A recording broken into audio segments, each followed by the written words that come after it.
Well, good morning. Today is January the 17th, 2023, and we are going over the law of exchange today. And today I'm joined by some amazing coin carriers.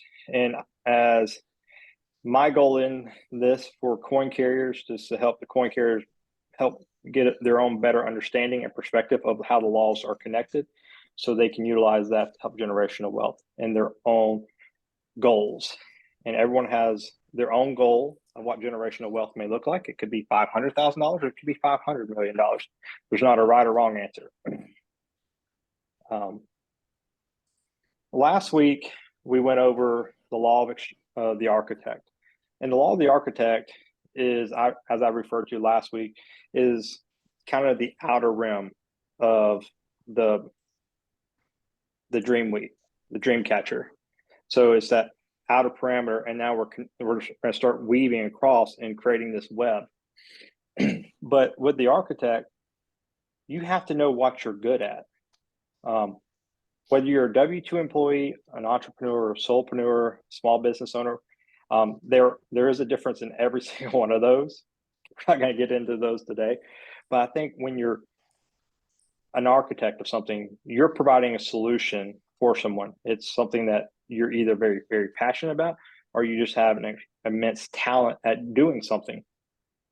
Over the years, through my time with the Alliance, I've always said, I started saying I was the energy guy. And with that, now in year 3, I still say I'm the energy guy, but I'm so much more than that, because my goal is to help leverage my talents, influence, and network to the benefit of others. Because I alluded to last week as well, is like when I assume or ascend the top of the mountain and reach that summit, I don't want to be there alone. But for me, I'm very, very good at flying at a 30,000 foot altitude and then diving down to the pain points and providing solutions, whether it be something I know through my own personal experiences or network, or someone that I can connect them with to help bring them out of the weeds and help them get flying at a higher altitude where they're going to be able to make a larger impact. And I think that with me wanting to ascend the summit with others, and then also helping other people's get out of the weeds, I think this is where the law of exchange comes. Now, last time I did this, I said some controversial stuff, and I had people calling me out on it about a week and a half later. So I'm going to try to be a little bit more clear on it this time around, on what the law of exchange looks like. But with this, as an architect, you cannot do everything. And the moment you realize that you cannot do everything, and you now start realizing the team that you need to build around you. Last week, we had a conversation about if you're a real estate agent, you might need an appraiser or a loan officer. Those are not things that you do as a real estate agent.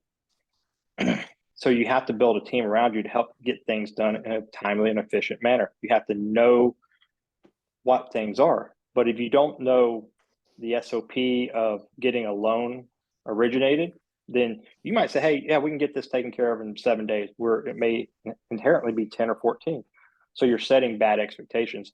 And when you're communicating that to your client or the person you're trying to service, the law of exchange has already been broken. You've created a criminal exchange because you've set an expectation and you were not able to live up to it. Now, a lot of people would say that is sales related, and there's a lot of outside factors. You're absolutely right. There are a lot of outside factors that come into that. But when you're working with other people, you have to know what their skills are and what they're able to do. That way you can set them up for success and not failure, because you want the same process for yourself. In the law of exchange, we see they talk about a criminal exchange, partial exchange, fair exchange, and then an abundance of exchange. So in the law, they talk about a pen or a lighter. I'm trying to remember exactly what it is, but I think that's kind of lost on this point. But a criminal exchange is when I say to you, I'm going to give you 10 hours over the next 10 weeks to help teach you these laws and I only show up for 10 minutes. And you're here for an hour, I'm robbing you of 50 minutes. And time is the only thing that we're not given more of. We have the same amount of hours every single week. So how we manage that time is very, very critical. Now, if I say a partial exchange within this group, I could say my goal is to, at the 1 year mark, and after this 10-week, I'm going to send a letter to Central and the Regent Council and Dan saying, hey, these people have gone through and they've tried to learn the laws in a new perspective so they can walk through life and see different things. Obviously, we have the Credo laws, but this is just the first 10 laws because they want to know the Alliance members that are active. So it may help, but my goal is to have everyone that's on these calls become a Maven at some point within their first 2 years of the Alliance. And then the fair exchange is, hey, I'm doing this for you. And what are you going to do for me? So I may say, hey, what, in business connections or when you've had the bellwether introductions, you're like, oh yeah, how can I help you? I tell people very simply, if you see my stuff on social media, like, comment, or post. Very simple. I don't ask for connections unless I see something. But it's hard to know right then in the moment. It's like, hey, I need this. I need to talk to But we're supporting each other in a very minute way. But we'll get into that later in the laws. But the law of influence. But that's a fair exchange for me. And an abundance of exchange is, we go through these laws and everyone's completed, these first 10. And then what happens if a month later goes by, no one told you, you get a gift card or a new coin minted, instead of being silver, platinum or something like that. Now you're like, holy crap, that's an abundance of exchange. We're not looking to exchange gifts or anything. We're looking to, in this particular area, we're looking to exchange time. Because as an architect, you have to manage your time and know who you can manage your time with. So it's critical to know what you're good at, where you're going to lean on, and what team that you need to put around you, and then what expectation. Some people say, well, I don't have any money to give to pay someone. That's fine. I own a company. It's called ProSense. And that company, I created a fair exchange with the president of my company. I said, hey, I can't pay you a salary because I'm not taking a salary, but what I can give you is equity in the company. So I'm giving you ownership of the company. I'm giving you 15% ownership. We started at 8. I started at 10, he started at 20, and we settled on 15. But that created a fair exchange. But this year, at the end of last year, we did a leadership disbursement. So he got money, I got money, and also one of our partners got money in it. But that was not set forth in when we started this. And we're only going to grow. But he still owns 15% of the company. And if I sell it for, $100,000 or $100 million, he's going to get 15% of that. So that's creating a fair exchange. And because I needed his talents to be good at writing stuff down, being very, very meticulous in making sure that my ideas that I have as an architect, that they were put down in a way that they can be digested and shared with other people. Because if it's one thing to be an architect, but if you cannot convey your idea, share your idea, or put it in a way that people can buy into it, because people learn and want to see things differently, then the idea really has no value. So there was a fair exchange in that. But in the same sense, I also hired a CPA. The CPA, I was like, hey, what's your rate? They're like, well, we normally charge this a quarter. I'm like, well, could we do this? So again, creating a partial exchange or a fair exchange. So in those things, I'm able to free up the time where I don't have to manage my receipts. I just take all my receipts over a course of a month and hand them to my CPA. They take care of it. So when you're able to manage your time, you're able to focus on the bigger things of what the architect should be looking at. And that's what's going to allow you to continue to grow and thrive into the future. Now, I've given examples of how I've applied it in my life. I've given examples of uh, some of the stuff that we talked about last week with real estate, but I want to pause real quick and get each of your own insights of what you're trying to be the architect of, and maybe we'll brainstorm on that, and see where we can help find you a fair exchange. So who would like to go first?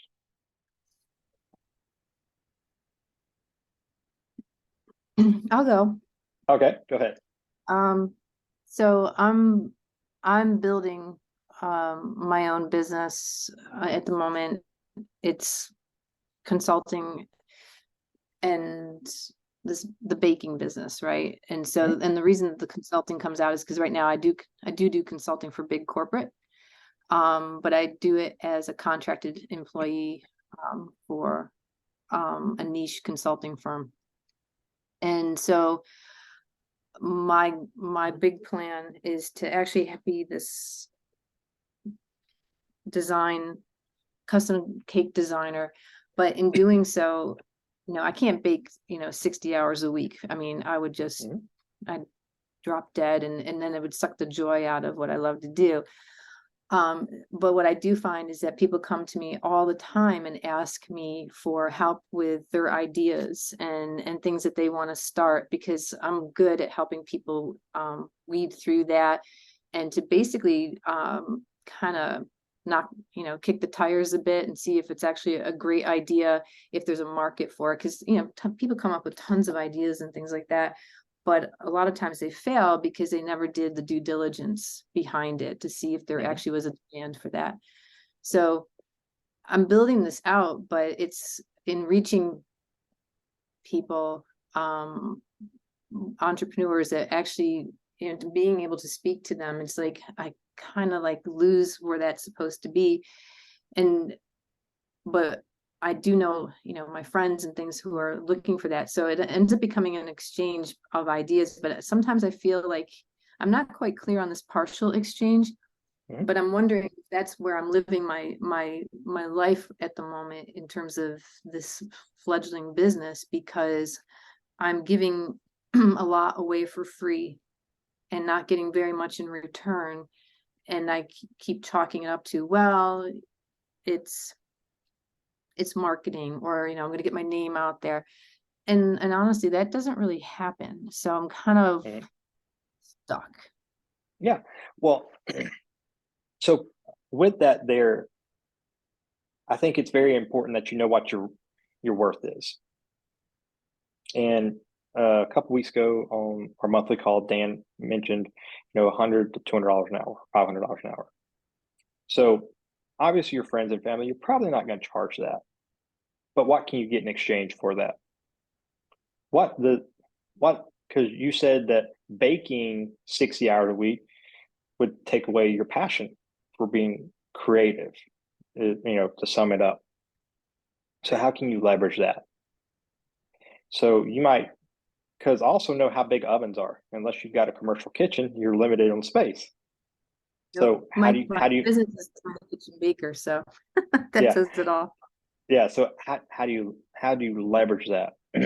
And with creative exchange, again, you could start with as simple as like, share, comment, because you're trying to get your stuff out there. And they're gonna ask time for you, but they can't go in anytime you put something out on social media, like, share, or comment. Because once you grow your network or your reach, um, right now there are 5 people on the call. Mhm. And they say that, anytime someone likes, shares, or comment on social media, it's going to reach 5 people. So right now, I'm going to reach 5. We're going to take you, and so you're going to reach 5. So 5 times 5 is 25. And then we Okay. go 5 times 25, which is 125. You see how that multiplies? Hmm. So, but again, that many people being reached is great, but you still have to turn that into someone that's going to create an exchange with you and pay you for your services. It's one thing to have likes and follows and have people that see it, but it's another thing to turn that into something monetary. And that's, something that, people like Ira Bowman, Fritz Collette, and amongst other people that do really good in the media side of it.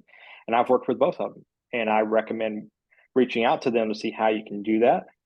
Because again, I'm creative, but my creative side tends to go down a certain avenue, a certain path of what I know. So I can only take that as far. But for me to be fully present for someone, I have to stay in the lane that I know. Because as we look ahead at other laws, principal present, if I'm trying to do something outside of my expertise, am I creating a partial exchange or a criminal exchange? Because am I taking someone's time where it should be given to someone else? And being 100% honest. And that's where a lot of people have difficulties. And I said last week in the recording, and I always say it, and Dan has said it, your ability should always be trumped by your humility. And I think everyone that I've met within the Alliance, I know you and I, we spoke some point last year, but when we talk about those things, we have to be others focused. And we can't constantly give out because it will burn you out. So we're going to pause there. I want to hear from some other folks on what they're thinking of where they could find or what this law looks like in their business.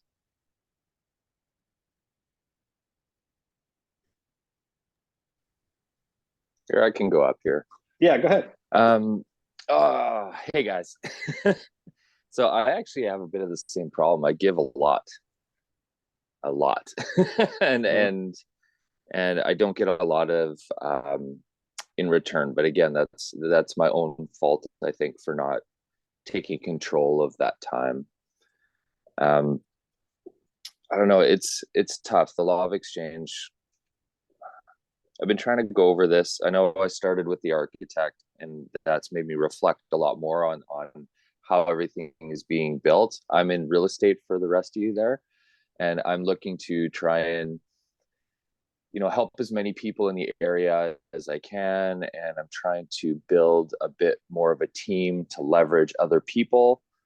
I give a lot of my time to help other new brokers and agents that come into the market, with nothing really in return.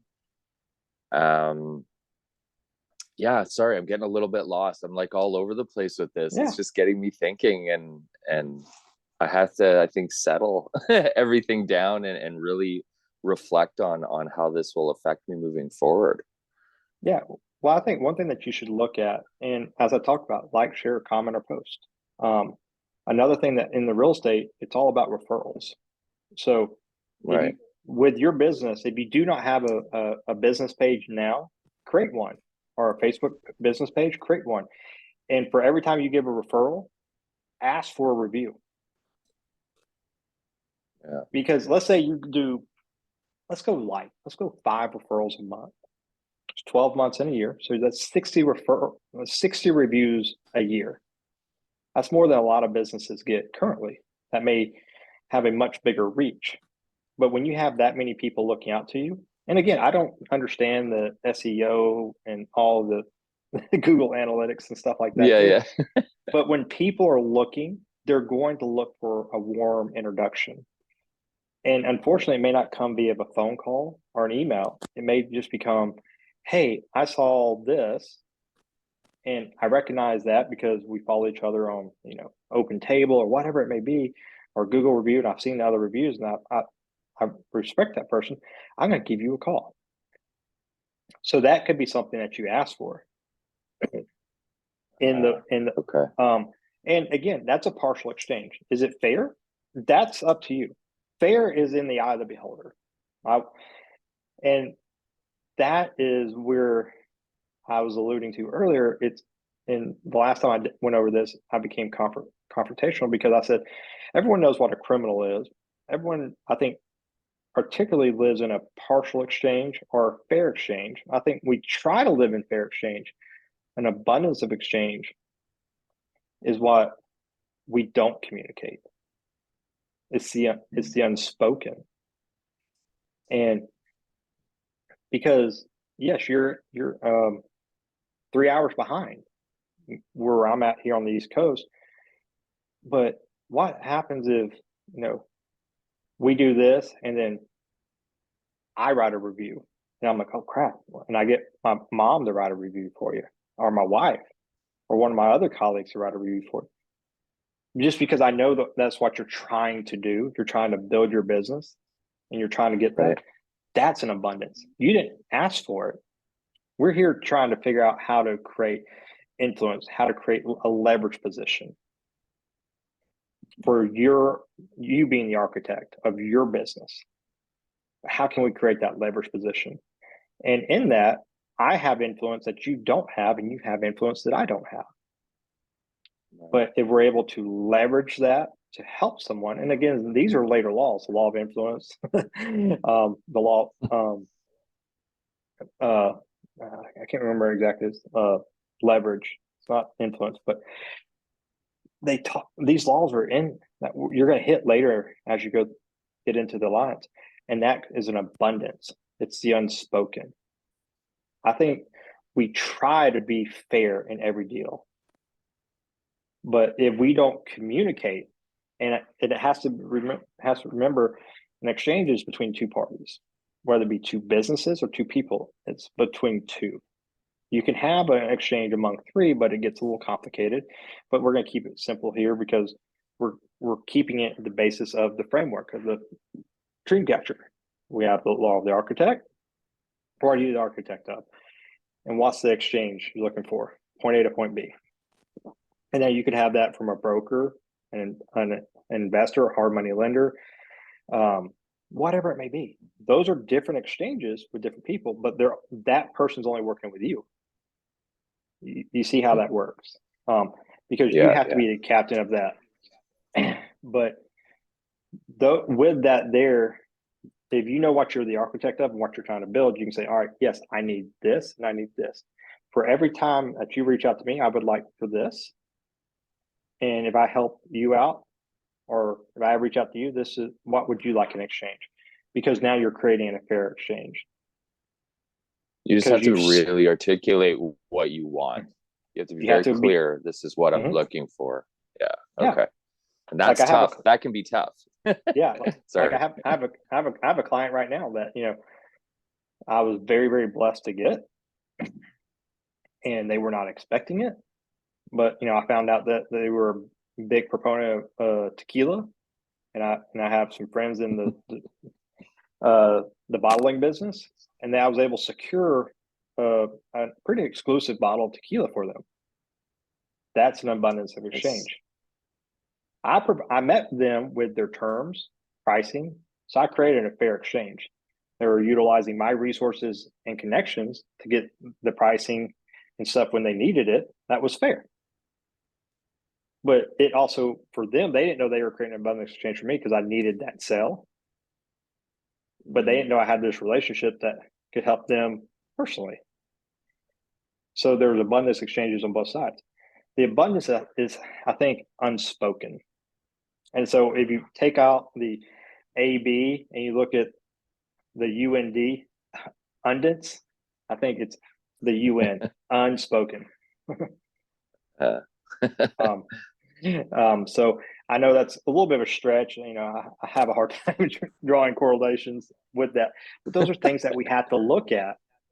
But sometimes in the simplest of forms, we can learn the biggest of milestones in our life.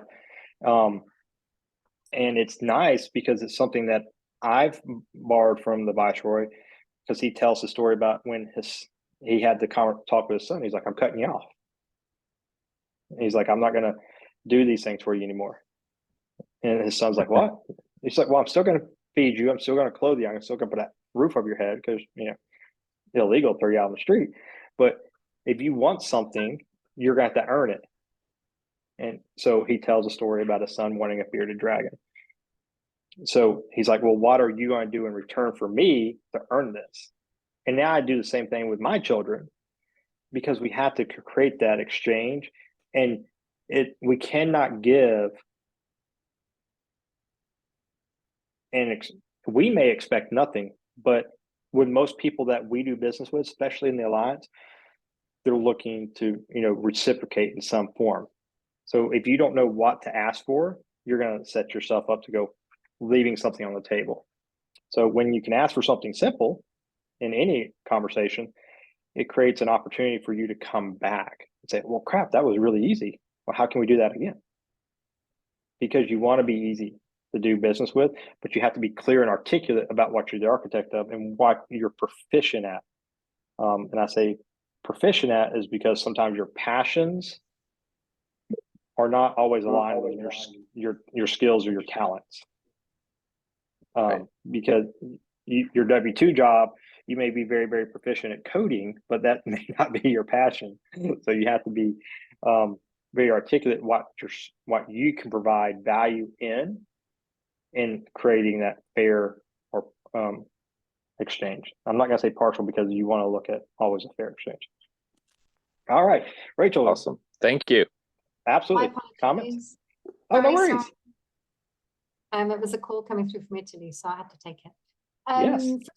First, I want to say thank you, Matt, for this. We hadn't had a chance to say thank you. Also to say, Marisette, good luck with your vision of the baking business.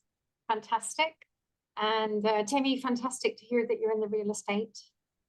As you're talking, there's a lot of things going through my mind. I've been 10 years running this business that I'm in at the moment. And at the moment now, I'm kind of getting in the position where I've spent 10 years helping everybody else.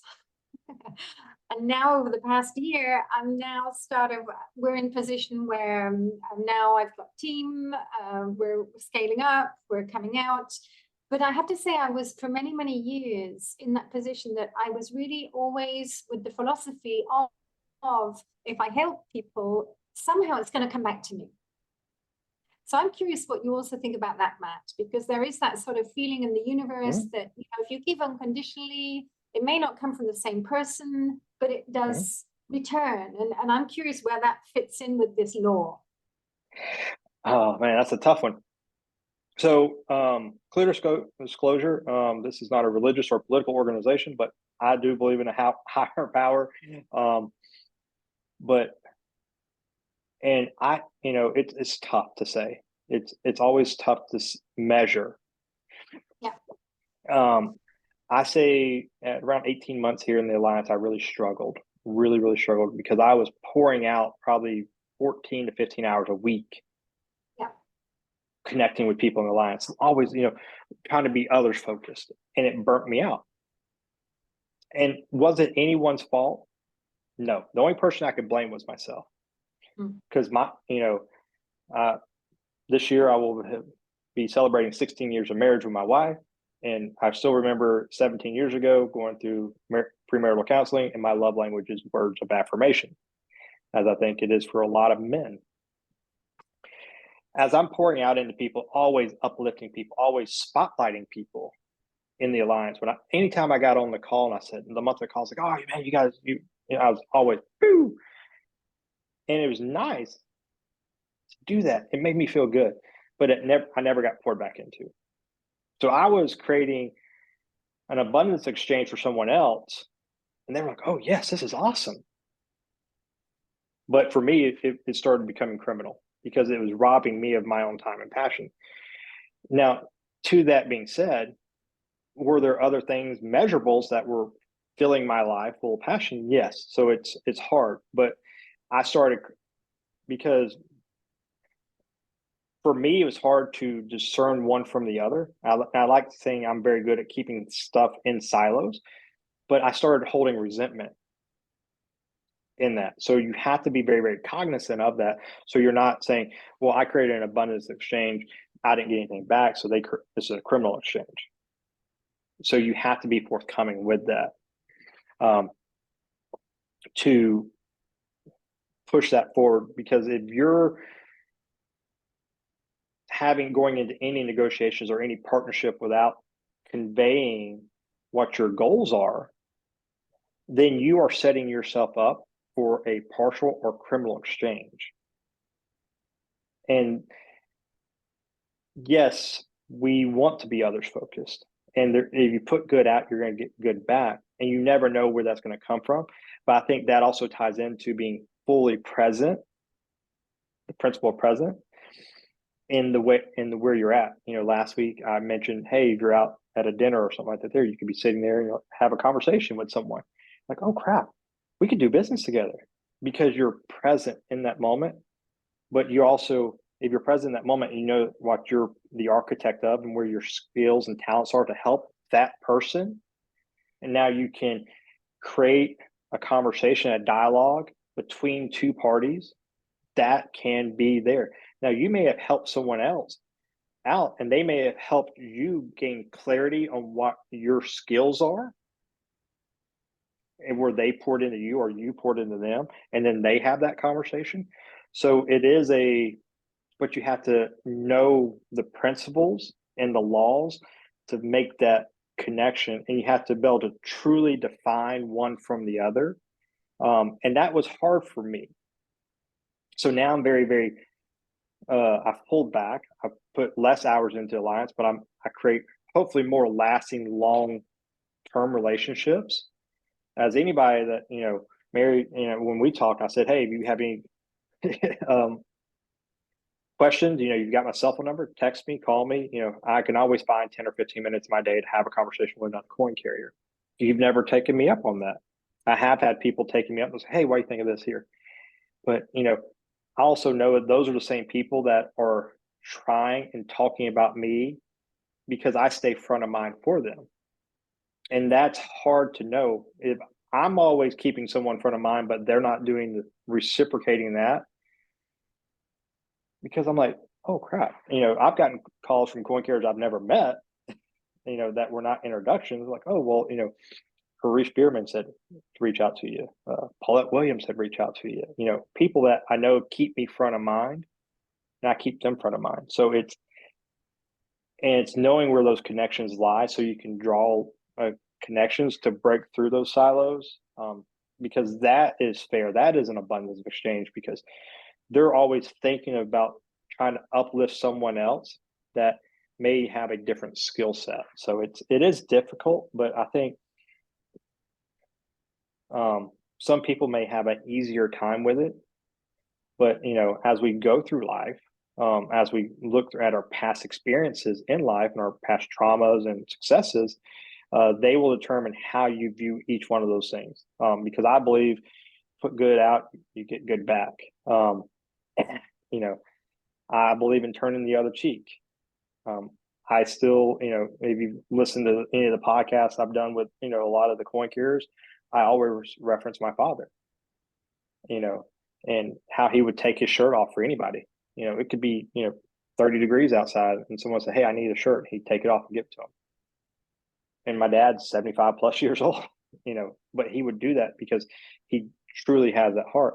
But I watched how that comes back, but my dad doesn't look at what comes back to him, because his past experiences have given him a different view on things than I have.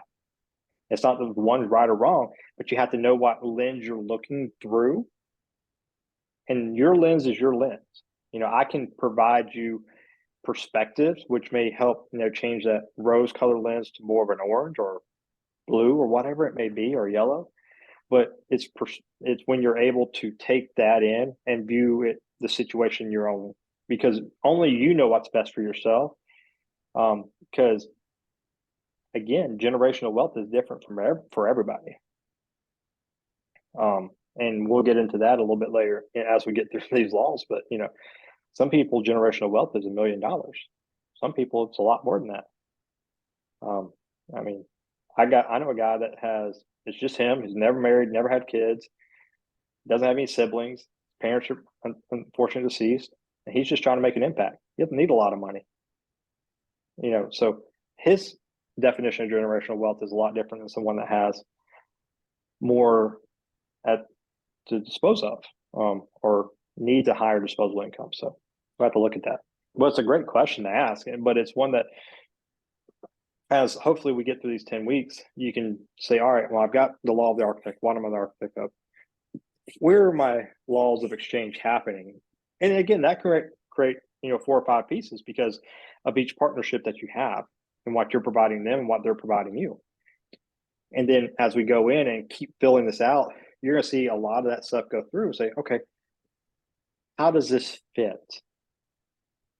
Is the stuff that's, passing through, it's meant to pass through. The stuff that's hitting the Dreamcatcher or the web here, those are things that I should put time and attention to.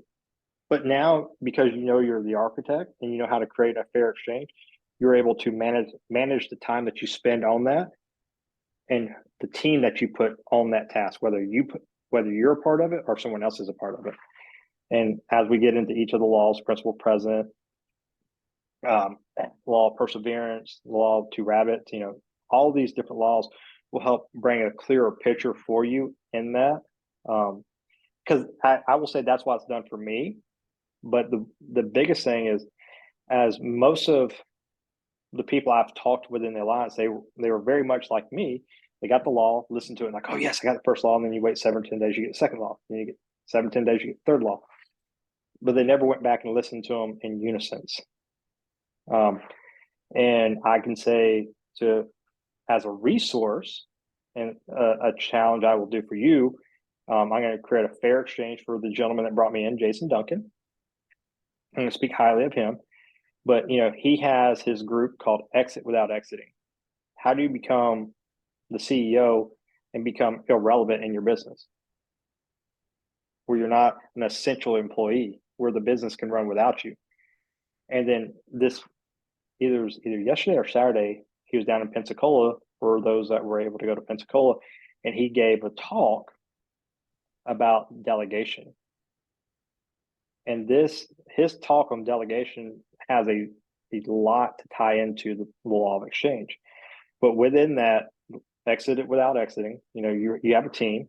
How can you become someone that can just oversee the big task at that? And then also delegate the task so other people can make you become, again, not as an essential employee as the CEO, but just the vision caster that you should be. Matt, can I ask you, you've just Mhm. mentioned about that you have this joy of bringing the fair exchange to the person that introduced you, Jason. Is there any way that I can find out who introduced me? Because I really have no idea. So can I give you that mission to try and find out from you so I can bring in some fair exchange for that person? I would love to say I could, but I can't, Okay. That, and the way I'm to I'll try and understand that, find out. the way I'm to understand that information is only known to Central, the folks at Central. Okay. Okay, then I'll try and find out. But I would say it will Trying to find come. out for over a year. Yeah, I will say it will come in due time. And maybe that person that invited you in is probably sitting back going, all right, I want this person to get a few more things right before we engage because I see something in them. Okay. So, but again, in that exchange, you have this sense of gratitude in your heart for the person that brought you in. Yeah. And again, that tells me right there, your abilities here, but your humility is here. You're looking to pay it forward. And you've probably invited people into the alliance because it was like, oh my God, I got invited to this amazing group and this amazing education. How can I bless someone else with that? So you're creating an exchange. But again, because the person that invited you in, they may hear other people say, oh yeah, Rachel brought me in, so. But I wish I could help you on that one, but unfortunately I can't. I have a few connections, but I don't have that one. But this is, and I know I didn't spend as much time on this as I did the law of the architect, because the law of the architect, as I said last week, is going to be the anchor point through everything. You have to know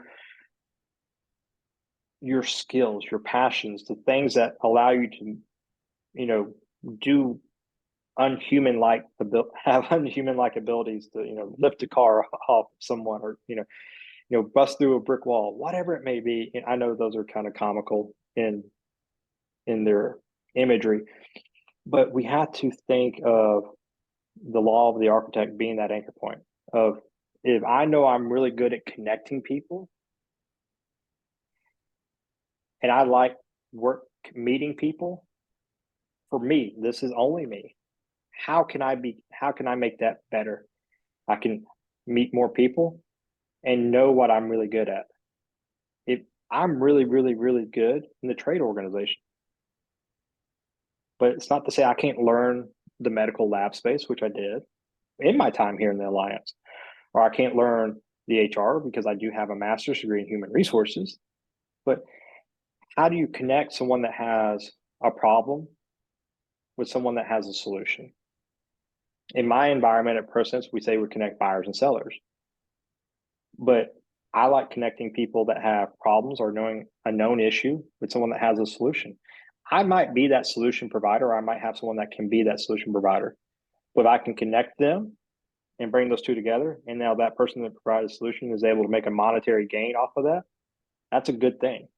And if we do an exchange, like, hey, I gave you a referral, because I have referral setups for real estate, but and in ProSense, in the trade organizations, I have a referral basis in that. For every transaction that we do, we take a percentage, because that's the way the business is set up. So I've taken what I'm good at and leveraged it to help me do what I'm passionate about, which is meeting new people.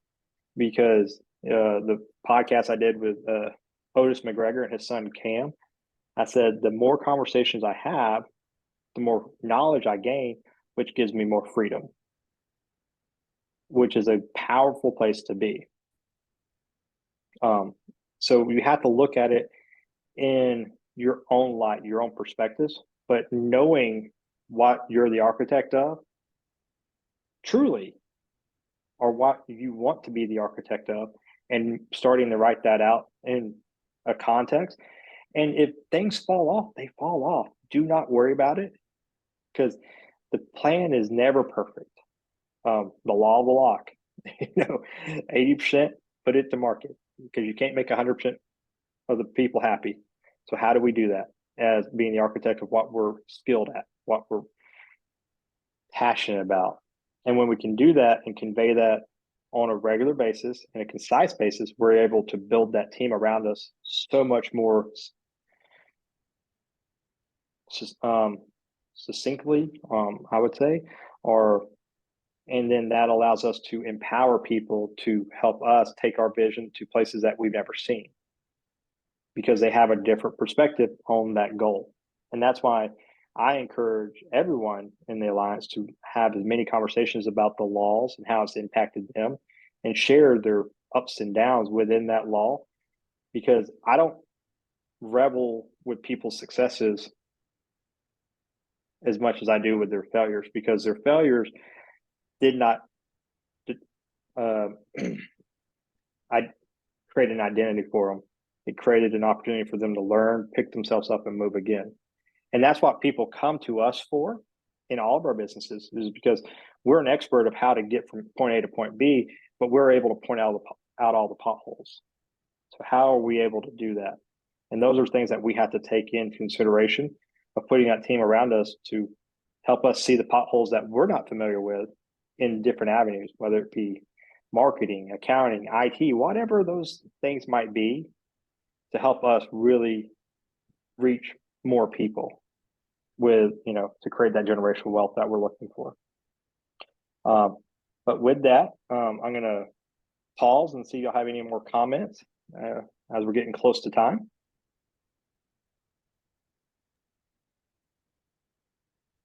I don't have any at the moment. Okay. Just trying to absorb it all. Yeah. Well, luckily, I'm recording every single one of these calls. And it's funny for me is I am not a public speaker. So me doing these things and recording it and me going back and listening to it, I'm like, oh my God, I sound like an idiot. I wasn't decisive. Oh, this you're year, so- doing great. You're amazing at this. I appreciate y'all give me the ability to practice.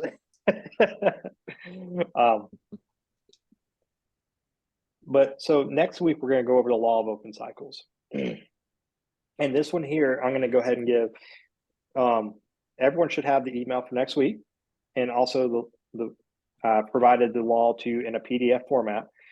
So you can look over it. The PDF format is how the law is, you hear it from the bellwether. But the law of open cycles is a good one right here. And again, law of the architect, law of exchange, law of open cycles. If we really have a fair exchange with people or a team,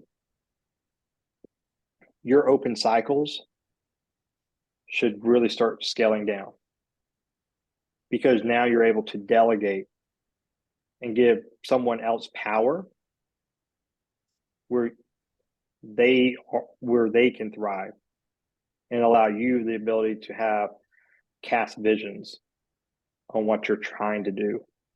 Because if you're not, as we get into it, to create generational wealth, you cannot scale your employee headcount and double your business. All you're doing is doubling your risk. Can't double your square footage because you're going to double your risk. It doesn't always mean double revenue. But if we can tweak something within that, within our service providing, again, real estate, if you can create an exchange, a fair exchange with a loan officer that may have a good relocation program with a bank or Fortune 500 company from the East Coast, and they're moving an office out there, wouldn't it be nice to have a fair exchange or a partnership with them to show them houses? And to have someone bake all their cakes, or bakeries to have it as they walk in their new home and see these things, saying, welcome to the team. So there's so many different things that we can do, but we have to, make sure that we're having open cycles. It's not bad to have a multiple open cycles, but we have to know how to close those down and really give responsibility to someone else and find that. And that's the one thing I will end on is, when you think of open cycles and your team with exchange, think about your ability and your humility. When you're able to offload something to someone else, you're allowing your humility to say, my ability is not here. How can I lean on this person? So with that, I'm going to say thank you for your time. I'm going to stop the recording and go from there.